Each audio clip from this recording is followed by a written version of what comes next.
Origins of South African Law, Revision, Part 4. Roman Dutch law prior to codification. Let's look at the definition of Roman Dutch law. We have both a narrow definition and a broad definition. According to the narrow definition, Roman Dutch law was the law of Holland during the 17th and 18th centuries. In other words, it is Roman law as it was received into the customary laws of Holland. Let's now look at the broad definition of Roman Dutch law. This was the law of all the Dutch provinces. It includes elements of the European US Commune. And it is Roman law as influenced by canon law, natural law, and Western European common law. In South Africa, there was uncertainty as to which definition to follow. In the case of Du Plessis, the appellate division found in favor of the narrow interpretation. However, it is important to note, Roman Dutch law is regarded as an important branch of the US Commune, and the writers of the other Dutch provinces also played a role in the development of the law of Holland.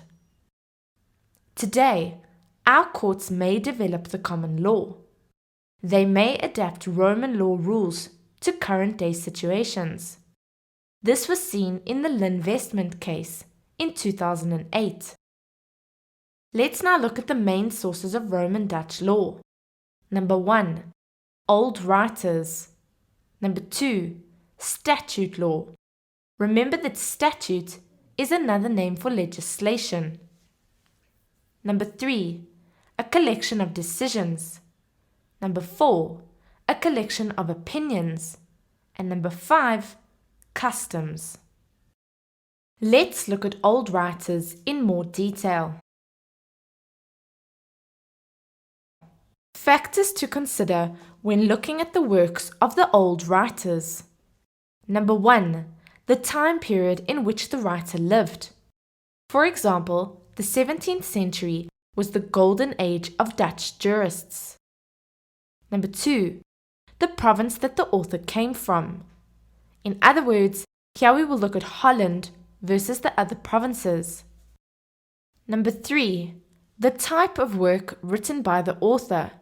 For example, commentaries on Roman Dutch law as a whole, commentaries on Roman law, commentaries on existing commentaries, and commentaries on specific aspects of Roman Dutch law. Finally, we need to look at the influence of these writers on South Africa's legal practice. We can divide the old writers into 17th century and 18th century writers. To help you remember the 17th and 18th century writers, we can use the following. Josh just buys video games. We'll use the word Josh when dealing with the 17th century writers. Let's look at the H in the word Josh first. The H stands for Hugo de Groot, or Grotius. In other words, the greatest Dutch jurist. Grotius was the first jurist to see the law of Holland as an independent system. His best works were Inleidinge and De Jure Belli ac Pacis. The Inleidinge was the first work ever made on Roman Dutch law. It was written in Dutch and was later translated into Latin by van der Linden. Grotius wrote this while he was in prison. The De Jure Belli ac Pacis was the first comprehensive work published on public international law. It included writings on the law of nature and legal philosophy. This work is still regarded as a classic today, and it is because of this work that Grotius is considered to be the father of public international law in the Western world. Let's now look at the criticism. Grotius was criticized for having attached too much weight to local custom and legislation. Let's now move on to the next writer. The S stands for Simon van Groenewegen. His best works were Notes on the Inleidinge and the Tractatus. These notes were written on Grotius's Inleidinge. He remedied the defects in the Inleidinge by supplying necessary notes. The Tractatus was the authority on Roman Dutch law of the 17th century. Here, Simon van Groenewegen examined the Institutes, Codex, Novella, and Digest of Justinian's Corpus Juris Civilis, and he showed which theories were still valid and which were no longer in use. The next S stands for Simon van Leeuwen. He was the first writer to refer to the existing Dutch law as Roman Dutch law. He is popular in South Africa, and this is probably due to the fact that he wrote in Dutch and not Latin. His best work was Het Rooms-Hollandsche Recht. Finally, we have J, which stands for Johannes Voet. Johannes Voet believed in studying both the theory and practice of law. He provided a comprehensive review of the entire field of Roman Dutch law. Johannes Voet followed a humanistic approach, but he did not regard anything that wasn't purely Roman as inferior. His best work was the Commentarius ad Pandectus. This was a commentary written on Justinian's Digest. Now we will look at the 18th century writers. We can use the second half of Josh Just Buys Video Games to help us remember their names. The J in Just Buy Video Games stands for Johannes Voet. But haven't we already covered Johannes Voet? Well, it is important to note that he wrote during both the 17th and the 18th centuries. We will not go through him again. Let's now look at the B, Bunkershoek. He was a member of the Dutch humanist school. He was also a judge and an advocate. His best works were the Observationes and the Quaestiones. The Observationes was a collection of the decisions given by the Supreme Council during his term of office, and the Quaestiones focused on public international law. The V stands for Van der Kessel. His best work was the Thesis Selectae. This consisted of short notes on the Inleidinge of Grotius. This was the last work regarding Roman law before South Africa was separated from the Netherlands. Finally, the second V stands for Van der Linden. Van der Linden's best work was the Koopmans Handbook. This was the last writing on Roman Dutch law before the codification of Dutch law began. Let's now look at a summary. Our 17th century old writers were as follows. Hugo de Groot. His works were the Inleidinge and the De Jure Bellia Pacis. Simon van Groenewegen wrote notes on Grotius's Inleidinge, and his second work was the Tractatus. Simon van Leeuwen wrote the Het Rooms-Hollandsche Recht. Johannes Voet wrote the Commentarius ad Pandectus. Johannes Voet was also an 18th century writer, and the rest of the writers that follow were all from the 18th century. Bunkershoek wrote the Observationes and the Quaestiones. Van der Kessel wrote the Thesis Selectae, and Van der Linden wrote the Koopmans Handbook. Let's now look at the law in the Netherlands. We have already looked at the main sources of Roman Dutch law. Let's now look at them in a little bit more detail. We have dealt with the old writers. We will now look at statute law. The Groot Plakate book is a collection of statute law in the Netherlands. Then we have a collection of decisions. During the 17th and 18th century, Dutch courts did not apply the principle of stare decisis. This meant that previous decisions only had persuasive value. Note that the rule of stare decisis simply meant that the lower courts were bound by the decisions of the higher courts, and in similar cases, a court is bound by its own previous decisions.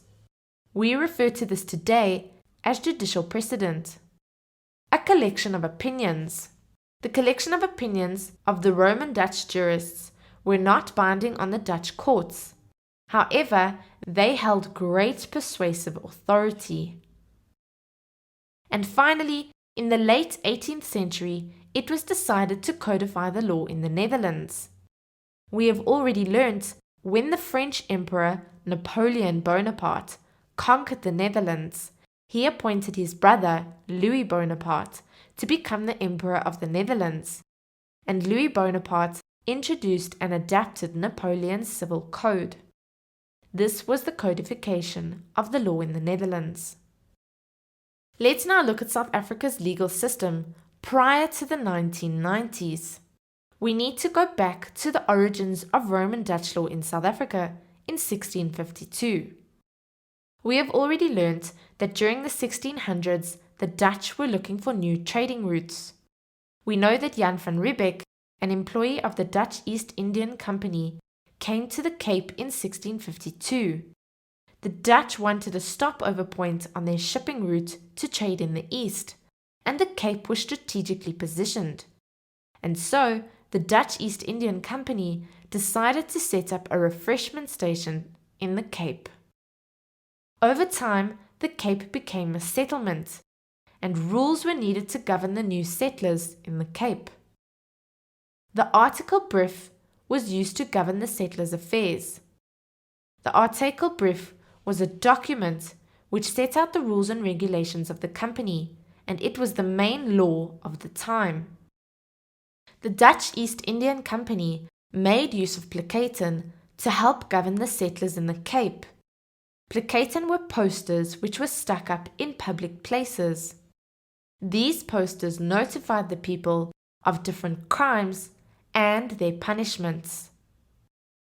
Plakkaten issued before 1652 did affect the law of the Cape and form a part of South African law, whereas plakkaten issued after 1652 did not affect the law of the Cape and are not part of our law. When disputes arose which could not be settled, the Dutch consulted Roman law for answers. And this is why Roman law forms the backbone of South African law as it is today. In 1685, the first official court was established, the Raad van Justitie. Let's now look at the four main sources of law at the Cape during 1652 to 1795. Number 1, legislation. Number 2, old writers or authors. Number 3, judicial decisions, in other words, judicial precedent. And number 4, customs. Let's now look at legislation in more detail. There were 4 agencies which had the power to make legislation at the Cape during this period. These 4 agencies were as follows. Number 1, the States General. The States General was a part of the Netherlands government. He had authority over all of the Netherlands' foreign colonies. Number 2, the Governor General in Council at Batavia. Note that the headquarters of the VOC, or the Dutch East Indian Company, were in Batavia. The Governor General in Council was in charge of these headquarters. Number 3, the Governor in Council at the Cape. The Governor in Council at the Cape was directly responsible to the Governor General in Council at Batavia. And finally, number 4, the Heer 17. This was the governing body of the VOC, or the Dutch East Indian Company. Note that the VOC was a trading company which had sovereign power in the territories under its control, in other words, in its colonies. Let's now look at the English occupation of South Africa. The first English occupation of the Cape occurred in 1795. During this time, the English upheld the legal system established by the Dutch. The second British occupation occurred in 1806. During this time, changes were made to the administration of justice. These changes included the following: a court of criminal appeal was instituted. Circuit courts were introduced. The courts were opened to the general public, and changes to criminal procedures were made. In 1828, the first Charter of Justice was implemented. This charter brought about important changes in the court structure and in the law of evidence and the law of procedure, and this paved the way for the reception of English law into the existing law. With the implementation of the first Charter of Justice in 1828 came a new style of legal administration. The Supreme Court of the Colony of the Cape of Good Hope replaced the old court of the Raad van Justitie. Appeals were now made to the Privy Council in London. Judges and advocates had to be recruited from England, Ireland, and Scotland, and the jury system was introduced. Let's now look at the factors which contributed to the reception of English law. Number 1, the influence of English institutions. Number 2, the role of the judiciary. Number 3, legislation. The influence of English institutions. Here, the influence of English law was strongly felt in education, language, and commerce. The role of the judiciary. Advocates and judges had to be schooled in English law. The Cape Supreme Court followed the doctrine of stare decisis. In other words, previous case law was binding and set judicial precedent.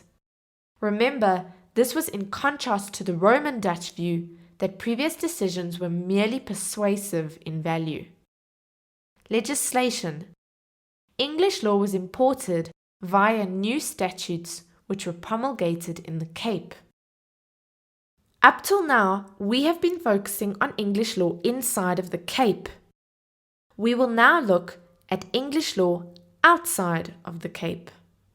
There was a mass departure of the Dutch people, in other words the Boers, from the Cape, and this departure was referred to as the Great Trek. Take note that the Dutch people who participated in the Great Trek were called the Voortrekkers. The Voortrekkers established themselves in new places across South Africa. We will now look at these places in detail. Let's start with Natal. The Voortrekkers originally declared Roman Dutch law to be the system of law in Natal. However, later, after the British occupation of Natal, the legal system became the same as that of the Cape. In other words, they followed Roman Dutch law as modified by English law. We have already said that the Voortrekkers established themselves in many new places. Let's now look at the Voortrekker republics. We can also call these the Boer republics. In the Orange Free State, Roman Dutch law was the basic law. Let's look at the Second Republic, the Transvaal, or the Zuid-Afrikaanse Republic. Here, the Hollandsche Wet formed the basis of their law. So what was the Hollandsche Wet? The Hollandsche Wet referred to Grotius' Inleidinge and van der Linden's Koopmans Handbook.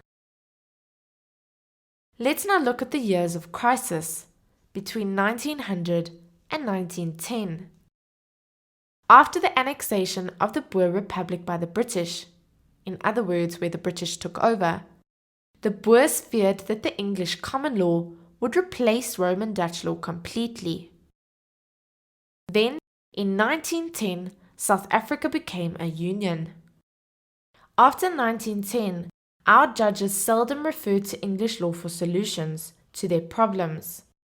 The South African judges began to believe in the importance of retaining a pure Roman Dutch law. However, the influences of English law was still felt after 1910 through legislation. Note that entire sections of English law had been incorporated into our legislation without any adaptation to fit with local conditions and circumstances. The establishment of the University of Cape Town and the University of Stellenbosch resulted in the scientific study of Roman Dutch law. This is important because the law should be studied from a theoretical point of view, and it should be critically discussed. Before 1910, there were many independent legal systems across South Africa.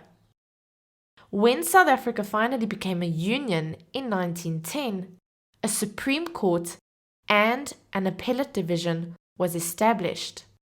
The appellate division made it possible to create a unified law in South Africa, and this court continued independent legal development. However, the appellate division role in the legal development of South Africa is said to be limited because the court lacked the power of judicial review. We will learn more about judicial review a little bit later, but in short, judicial review is the power to test the content of law. So we have already said that before 1910, there were many independent legal systems across South Africa. And once South Africa became a union, there was a lot of debate as to which legal system should take preference.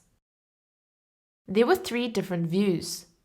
The purists insisted that Roman law should be applied in its pure form, without any English law influence.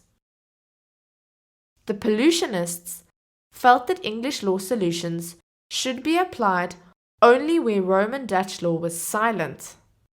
And finally, the pragmatists chose a middle course between the two opposing points of view. In other words, they looked at both Roman Dutch law and English law. The appellate division followed the pragmatic point of view when they applied the law. The history of human rights in South Africa. Prior to 1994, in other words, the apartheid era, during this time, Parliament was sovereign. This means that they had complete powers to govern South Africa. Our courts did not have the power of judicial review. This means that they could not challenge the content of the law. And the courts were only able to ensure that Parliament followed the correct procedure when adopting legislation. Laws could be passed even if they were unfair or discriminatory in nature. The legal order in South Africa was seen to be unfair and unjust to the majority of people, and thus a change was needed. Negotiations were held to create a new constitution. To do this, a two-part process was followed. Part 1. South Africa was governed by an interim government. The interim government adopted an interim constitution, and this came into effect on the 27th of April 1994. This was the same day of South Africa's first democratic elections. The interim constitution was temporary. It governed the country while the final constitution was being drafted, and its existence was limited to 2 years. The interim constitution contained 36 constitutional principles, which would be used as the basis of the final constitution. Part 2. A democratic election was held, and the Constitutional Assembly was elected. The Constitutional Assembly was responsible for the drafting of the new constitution in accordance with the 36 constitutional principles which had been set out in the interim constitution. The final constitution was then certified by the Constitutional Court on the 4th of December 1996. The final constitution is said to be a democratic document because it was created by the Constitutional Assembly, who were democratically elected. After 1994, the constitutional era. The 1993 and 1996 Constitution changed the legal system in South Africa. South Africa now follows a democratic legal system based on openness and equality with universal adult suffrage. Adult suffrage is the right for all adults to vote in regular, multi-party elections. Constitutional supremacy replaced parliamentary sovereignty. Section 2 of our Constitution entrenches this in the Supremacy Clause. This means that the Constitution is the highest law of our land. All laws which are found to be inconsistent with the Constitution can be declared invalid to the extent of the inconsistency. This is found in Section 172 of the Constitution.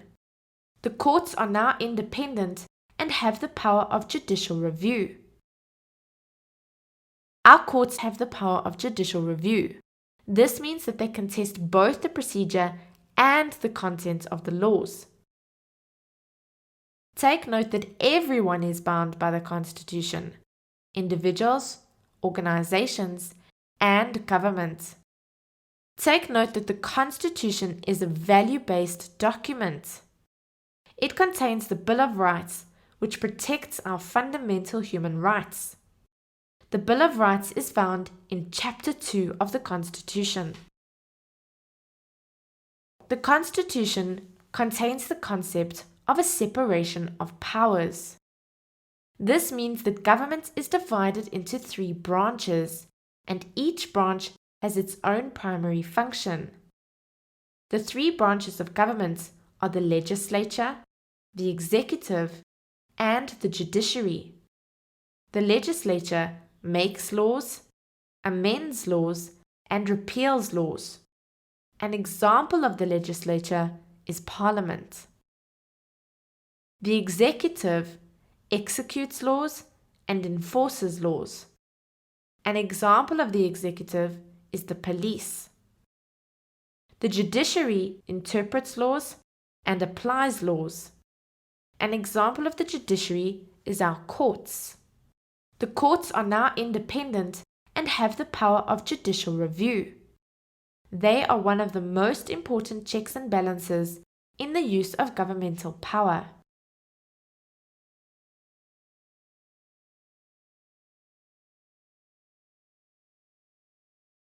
We have just learned that government can be divided into 3 different branches, and that this is called the separation of powers. We will now see that the Constitution also divides government into 3 spheres. These are interdependent and interrelated. The 3 spheres are the national, provincial, and local spheres. Let's now look at mechanisms in the Constitution which control the power of the state. Number 1. There is a procedure which must be followed when making laws. Number 2. The Bill of Rights protects every human's fundamental rights. Number 3. The separation of powers. The 3 spheres. The division of powers between the national, provincial, and local spheres of government. And finally, an independent judiciary with the power of judicial review. The 3 different perspectives on the principle of constitutionalism: complete denial, partial recognition, and full recognition. Complete denial. Complete denial prevailed in South Africa at the end of the 19th century. In other words, there was no recognition of the Constitution. Partial recognition. Here, state power can only be exercised in terms of clearly defined rules of law. Parliament remains sovereign and can make whatever laws it deems fit, but the correct procedure for the adoption of these laws must be followed. The courts can declare laws invalid if the prescribed procedure is not followed. This is referred to as the formal testing capacity of the courts. However, the courts are unable to test the content of the laws, and therefore they cannot declare a law to be unjust. Partial recognition was followed during the apartheid. Finally, we have full recognition. Here, the Constitution is supreme. It grants governments its powers and also limits those powers. In other words, government is subject to both the Constitution and the Bill of Rights. The courts have the power of judicial review. This means that they can test both the procedure and the content of the laws. Any law which is found to be inconsistent with the Constitution will be deemed unconstitutional and invalid. This is in line with Section 172 of the Constitution. We follow full recognition in the constitutional era today. In summary, complete denial occurs when the courts have no testing capacity. Partial recognition occurs where the courts have formal testing capacity. And full recognition occurs where the courts have full testing capacity. Chapter 2 of our Constitution contains the Bill of Rights. The Bill of Rights sets out our fundamental human rights, which are protected by the Constitution. These rights can also be called natural rights. In other words, they are rights that we are born with and that the state cannot remove. An example of these rights is the right to dignity, the right to life, religion, healthcare, etc. These rights are classified as constitutional issues. Section 7 of the Constitution describes the Bill of Rights as the foundation of South Africa's democracy. We can also say that the Bill of Rights is the cornerstone of South Africa's democracy. This is because South Africa is now a democratic nation based on equity, human dignity, and freedom. It is the state's job to protect, promote, and fulfill the Bill of Rights and the Constitution. Let's now look at the general characteristics of the Bill of Rights. The Bill of Rights is comprehensive. It applies both vertically and horizontally, and it attempts to rectify the injustices of the past. Amending the Bill of Rights. The Constitution states that the Bill of Rights can only be amended if the amendment is supported by at least 2/3 of the NA, in other words the National Assembly, and at least 6 of the 9 provinces in the NCOP, in other words the National Council of Provinces. Let's now look at vertical and horizontal application of the Bill of Rights in more detail. The application of the Bill of Rights. We will first look at vertical application. Vertical application of the Bill of Rights applies to criminal cases between the state and an individual.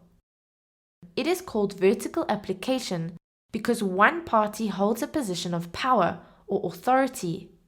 In this case, the state will be in the authoritative position and the individual will be subordinate. This is an unequal relationship. Vertical application is most often seen in public law. Horizontal application. The horizontal application of the Bill of Rights applies to civil cases between individuals and individuals, or between individuals and private institutions. This is called horizontal application because the parties to the dispute are said to be on an equal footing. In other words, this is an equal relationship. The classification of fundamental rights. First generation rights. First generation rights are also called blue rights. These are civil, procedural, and political rights. They prohibit the state from interfering in an individual's affairs. Examples are the right to human dignity and the right to freedom of expression. Second generation rights. These rights are also called red rights. They relate to socio-economic rights. They oblige the state to play an active role in providing basic amenities of life to the individual. For example, food, health, and education. Third generation rights. These rights are also called green rights. They relate to society as a whole. For example, clean air, clean water, and a clean environment. The origin of fundamental rights. The idea of fundamental rights can be traced back to natural law. Natural law is a Western concept. It can also be traced back to Ubuntu. Ubuntu is an indigenous African concept. Ubuntu follows a practical, humanistic approach towards the world, which is based on compassion, tolerance, and fairness. Ubuntu has also been called African humanism. This is because it emphasizes the value of human dignity.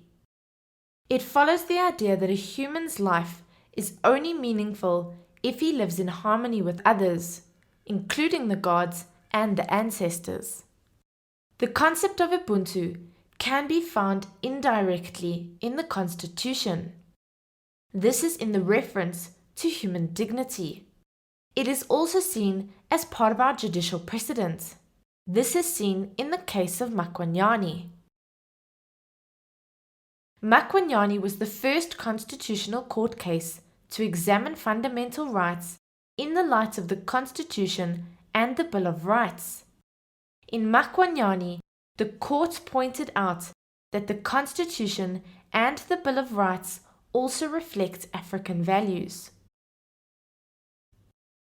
Ubuntu looks at the following concepts: the community and the coexistence of rights and duties.